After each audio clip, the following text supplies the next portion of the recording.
America feels unusually attractive in these clips for four connected reasons: relief from extreme heat, easy contact with strangers, everyday habits people miss after leaving, and the belief that hard work can buy a better life. The central question is whether these reactions reveal a broad American advantage or simply experiences shaped by climate, location, personality, and income. We will compare the repeated patterns, the strongest counterpoints, and the claims that need more context before becoming a general verdict. This is roasting. 35 degrees Celsius. I've taken all my pictures outside and I'm like, I just need to find me some shade. And I just want to experience what it's going to feel like to actually walk into the stadium, to feel the air conditioned. Oh, this is glorious. Absolutely glorious. It's like stepping into a fridge. Living the dream. I can feel myself rapidly cooling down. Ah, this is what dreams are made of. They have the craziest thing here in America. So it's blazing hot outside. But look at this. I'm going to step into this establishment and it's chilly.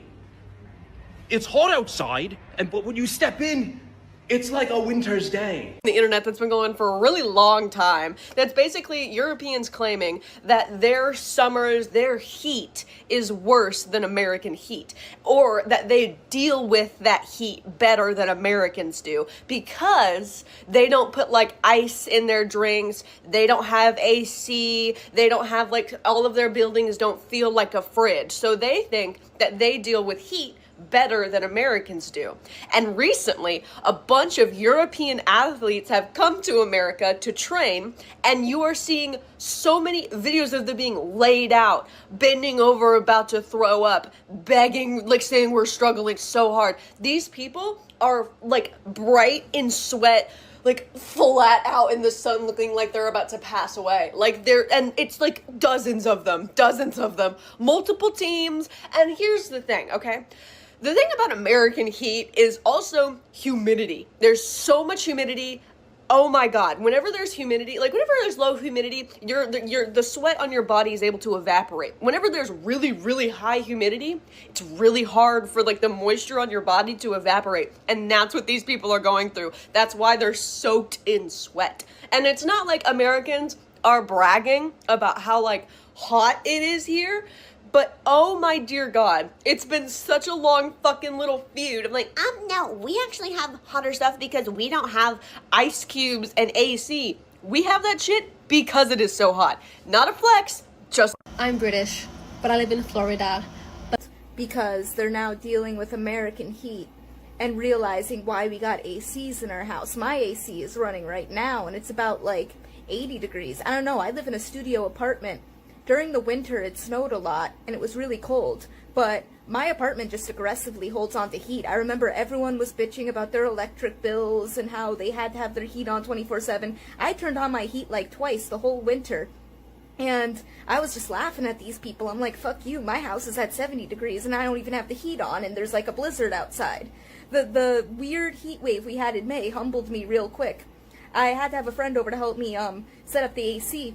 And until then, I was fucking suffering. I was ass naked in my house. I had ice packs on me, all of that type of shit. I was dunking my head in the cold shower, all of that. And the Northeast isn't even the hottest part of America. I'd love to see these European motherfuckers in Arizona or on Texas on an August day. Okay, let's see how long you last with no air conditioning. Realistically, I've been to Europe, like southern Italy gets hot, Greece gets hot, like, so maybe some Mediterranean people have room to like, breathe on, but I don't know why you Nordic or you Anglo motherfuckers who live in a country that gets, like, 2 hours of direct sunlight in a day, if you're lucky, thought you were about to come up in here and deal so well with the fucking heat. And let me tell you something, my great-grandmother was a depression baby. You couldn't pay that woman to even turn the fan on. She wouldn't even open the windows because there were bugs. And, you know what? God rest her soul, I just can't do it. I don't know, she was built different. After experiencing an American summer firsthand, many European fans think the debate is finally over. Netherlands and some other countries in Europe, I've noticed, in the summer, when it's really hot, the air condition is not guaranteed in places, which is why I just bought a movie ticket, because movie theaters are still always air conditioned. It's actually kind of like in the 50s in America, that's like why people went to the movie theaters, because it's the only place that was air conditioned. It's just a cultural difference, I guess.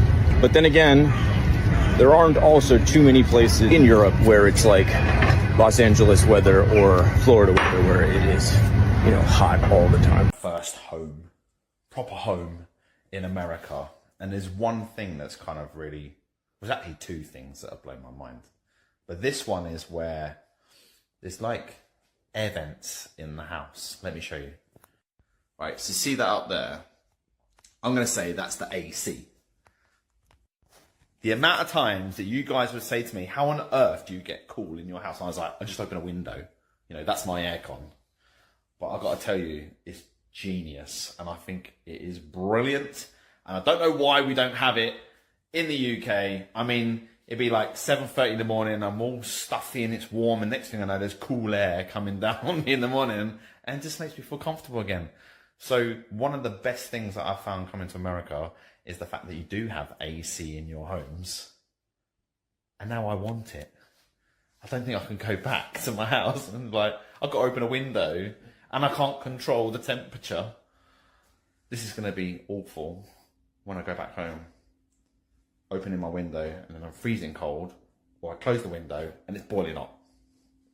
So having AC in your house, genius. Taught me is that Americans might be onto something with this air conditioning. Growing up in Britain. America, have you seen what you have done and are doing to Brits in your country? As you know, you have thousands of Brits in America right now for the World Cup. There are Brits saying they're going to bring seasoning home back to the UK to season the food. America, you have single-handedly changed the UK. No more salt and pepper for seasoning. It is time! America, look what you are doing! Thousands of Brits are seeing the light. The UK will now be baptised in seasoning.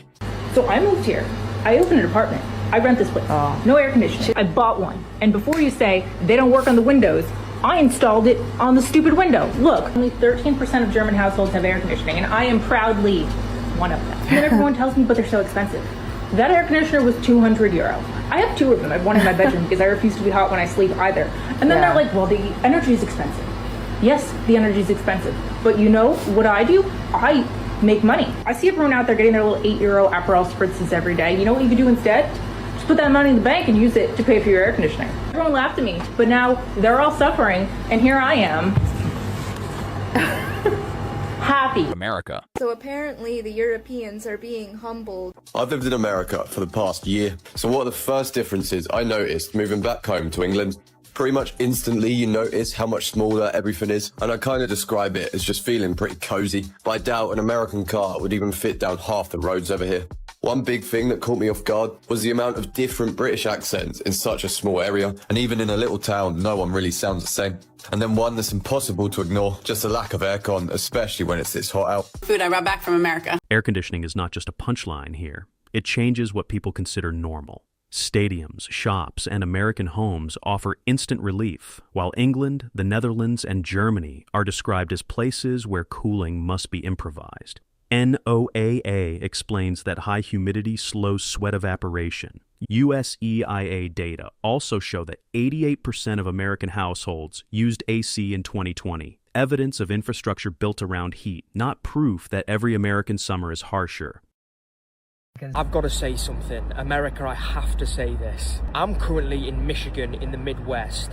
Midwestern people are some of the nicest people I've ever met. They're just waving at me. Everyone is so nice in the Midwest. It's just everyone is so polite. But it's kind of like a politeness I can't explain. It's lovely. It reminds me of Southern hospitality. You know, in the South, in America, it reminds me of that, slightly different, but very, very similar. And I gotta give the Midwest their props. They are very, very nice, very, very welcoming. It's very, very nice. It's a vibe that I can get on board with. So well done, Michigan. Well done to the Midwest. Thank you for being so polite and so welcoming. Americans are way more respectful than Europeans, no doubt about that. They're just friendlier, more polite, more easygoing. And a big part of that is their culture. They focus on being positive with other people. In the US, it's very normal to just smile, give compliments, be open and welcoming, even with people you just met. And I've seen it firsthand. I mean, these people are raised like that from a very young age. They're taught to be encouraging, to show up with good energy, to be approachable. In Europe, it's not like that. People in Europe tend to be more reserved, more blunt, more, a lot colder at first. And they can, they come off as rude or even arrogant. And it's, in most cases, that's true. They're not as quick to help you out. They're not as quick to smile at you compared to Americans. I have been exploring London now for 2 days, and this is what has shocked me. I haven't had any nice conversations. Not many people walking around London with a smile on their face, even though the sun is shining. And now I'm used to America, and in America, everybody wants to have a chat, everybody's friendly, and the energy is genuinely pretty high. Like right now, everybody has got misery written all over their face. And I don't really understand it. Most of them are tourists. Should you not be in a good mood, right? No, I don't really understand.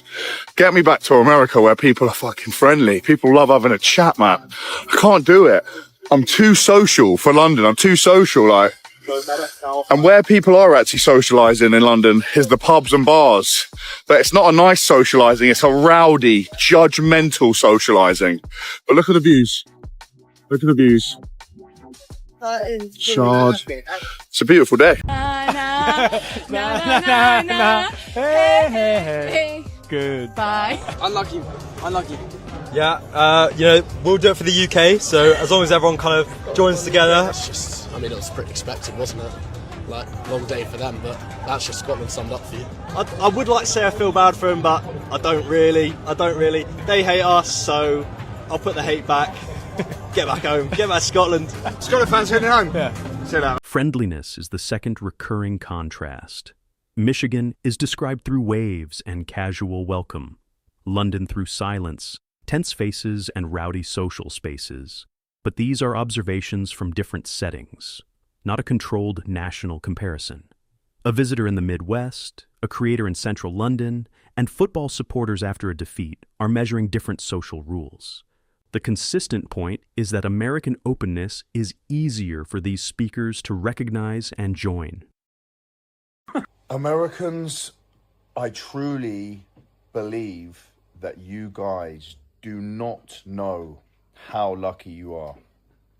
How lucky you are to live in America. How lucky you are to be able to explore and see such a beautiful continent, not country. That's what I heard anyway. So big, it's crazy. Me and Shauna are so jealous of you guys. Like, we want in on America so badly. The experiences we've been having over the last year in America, we will never forget them. The things that we have seen, the natural beauty, Mother Nature at its finest. Not forgetting all of the friendly Americans that we have met, and not forgetting the abandoned Perry girl that we found on the side of the road. Like, Americans, you really don't know how lucky you have it. Like, the UK is on a massive downhill spiral. We don't find anything exciting here anymore. We're having lots of issues with the people in the UK. In America, every day I was making a new friend and a best friend. I have friends for life in America. One of them we were just speaking to on FaceTime. We were at his for Thanksgiving. I know you saw that Thanksgiving content. Like, Americans, you have it so good, and I can't wait to come back. And I love you guys. A bunch of you were like, don't bring ranch, it's too heavy, bring the ranch packets. You were right, I got the ranch packets. I'm so excited. Only thing is, just add sour cream, it says. But you don't really have sour cream here. The closest equivalent in the UK to sour cream. I'm very curious, and I know you will know. Taco seasoning. We've got Lori's fajitas. We've got McCormick enchilada sauce, Cholula brand chili garlic taco seasoning, and then Cholula brand original taco seasoning. Quickly coming from Texas, we got some Buc-ee's treats. We've got praline pecans. God, so good. Look at the sugar on them. I can't wait. And then we've got some chamoy peach rings. I love chamoy. How to describe, kind of like tagine, kind of. It's like dried fruit and chili powder. It's just an amazing spice to have on fruit. Hatch green chilies, both mild and hot. God, I can't wait to cook up some enchiladas or some tacos. I was like, oh, should I bring tortillas? I didn't though. Maybe next time. You're gonna laugh at me. I'm kind of scared to show you this one, but I did bring to England some tea. HEB brand, cucumber mint. I do really love it. It's got a very specific taste. Look, I drink a lot of British tea. I love it. I feel very weird bringing tea here, but we're gonna have some fun. And then last but not least, a very beloved hot sauce in Louisiana and the southeast coast of Texas. I do think they are national now, but Slap Ya Mama hot sauce, Cajun hot sauce. Doesn't get better than this, and you get to say the name. The attraction then moves beyond comfort and manners. One traveler links America to landscapes, friendships, and lasting memories. Another carries ranch seasoning, green chilies, chamoy, and Cajun hot sauce back to England. Those details matter because they show attachment becoming practical. People do not only praise America, they recreate parts of it at home. That sets up the strongest claim in the collection. Not about a holiday, but whether moving can produce a better life. My name's Alfie and I'm a Brit living here in Georgia. I live here in America. Okay, and I get a lot of messages and comments from British people saying, oh man, like, I want to move to America, but I'm not sure if it's the right move. Like, is the grass greener? And blah, blah, blah, blah, blah. And I'm just going to fucking tell you now, right? I'm going to give you a bit of backstory on me so you can better understand. But this is going to be a long video. So either play it at 2 times speed or fuck off to the next reel because I really don't give a shit, okay? 12 years ago, I was partying real hard in college, okay? I had no aspirations. I didn't know what the fuck I wanted to do in my life, and I passed it with a 20% attendance. And when I say college, I mean the UK college, not university like it is here in the US. It's like the US version of high school, okay? So I had no qualifications. I was thick as shit, me. I'd done some cash-in-hand jobs here and there, and then I joined the army. All the qualifications I got in the army don't convert over to Civvy Street. So when I left the army, again, no qualifications, thick as shit still, right? I went on to drive trucks. I was fucking good at driving trucks, mate, right? But that's not the fucking point. It weren't enough. It weren't enough. The more money I earned, I was getting taxed to fucking oblivion, so my quality of life wasn't really improving. So me and the wife decided we want to move here, okay? We move here, and I'm not going to say I'm not going to boast. I'm going to fucking boast, because I've earned it, all right? I've earned the right to fucking boast, okay? We came here with fuck all. We came here with nothing. And little old me with fucking no qualifications, thick as shit, right? We've done all right. I like working. I've got a good work ethic. I'm self-employed and I've got a 1-year-old baby and a wife that depend on me. She don't work, right? So when I'm sitting around, what I'm thinking about is how can I earn more money? How can I provide a better life for me and a better life for my family? So I chase it. I chase whatever fucking goal I have until I fucking get it, okay? And if you're like that, you'll do all right. You'll do absolutely fucking fine, okay? If you're not like that, if you're a lazy fucker, right, and you do maybe 40 hours a week or something, then you're like, oh man, that was such a long week, I need to take these 2 days rest in. Yeah, fucking stay in the UK, mate. Enjoy the fucking welfare you get over there and stuff, because like, it's expensive here, but the opportunity to earn money is so fucking good. Do you know how many times I earn 5 figures in a month in the UK? Never. Okay, and if I did, I get taxed to fucking oblivion. Okay, do you know how many times I've earned 5 figures a month in the US? Yeah, and the tax is a lot lower. It's fucking great, mate. The opportunity to earn is absolutely amazing. The freedom of speech, man. I can say whatever the fuck I want. I can insult certain things and not get put in prison. Isn't that fucking great? Yeah, I can hold a firearm whenever the fuck I want to hold a firearm. I can protect me, I can protect my family. Okay, I've got a big ass fucking pickup truck in my driveway. Yeah, on the driveway of my big ass fucking house. And I mean a big ass fucking house. It's not big in America, but compared to houses in the UK, it's a fucking mansion. Okay, and my pickup truck, I'm not on about pickup trucks that you get in the UK where they're tiny and that. It's fucking monstrous and I absolutely love it. The quality of life here is fucking great, mate. Absolutely great, but you got to chase it. You can't be a lazy fucker and you can't pussyfoot around, right? If you want something, you got to fucking go for it. I went for it and I chased it and I got it and I'm fucking loving it. And I post about it all fucking day. I don't give a shit. Fuck you. Yeah, right? But Yeah, do it. The grass is greener. 100%. I fucking love it. I'm very appreciative of America. I'm very glad to be here. Taken together, these clips explain why America can feel magnetic to some Europeans. Cooling is expected, small talk is easier to initiate, regional food becomes part of daily life, and one immigrant describes unusually strong rewards for ambition. But the evidence remains personal. Heat varies by climate, social behavior changes by city and setting, and economic opportunity depends on work, costs, legal status, and risk. The strongest conclusion is not that America is simply better. It is that its systems and social style match what these speakers value. Their enthusiasm is real, but it is a lens, not a universal verdict. Thanks for watching.